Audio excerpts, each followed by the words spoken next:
இன்னைக்கு கார சட்னி எப்படி பண்ணுறதுன்னு இந்த vlogல பார்க்கலாம். அதுக்கு முன்னாடி அதுக்கு தேவையான பொருளெல்லாம் பார்த்துடலாம். காஞ்ச மிளகா, தக்காளி, தேங்காய், பூண்டு, கருவேப்பிலை, உப்பு, வெங்காயம். தக்காளி சின்ன 6 தக்காளி எடுத்துக்கோங்க. வெங்காயம் பல்லாரி ஒரு 3 எடுத்துக்கோங்க. இது தேவையான அளவு எல்லாத்தையும் எடுத்து வச்சுக்கிட்டு நம்ம அடுத்தது அதை மிக்சி ஜாரில் போட்டுடலாம். அதுக்கப்புறம் வதக்கி வச்சிருந்த வெங்காயம், புளி இதையெல்லாம் சேர்த்து போட்டுக்கலாம். இந்த மாதிரி மைய பேஸ்ட்டை அரைச்சி ஒரு பாத்திரத்தில் மாற்றிக்கோங்க. அதுக்கப்புறமா நல்லெண்ணெய் நிறையா ஊற்றி கடுகு உளுத்தம் பருப்பு, கருவேப்பிலை இதையெல்லாம் போட்டு தாளிச்சுக்கோங்க.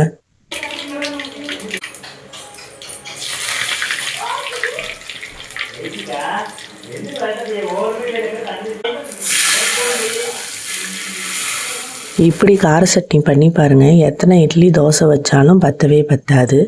சப்ஸ்கிரைப் பண்ணிக்கோங்க.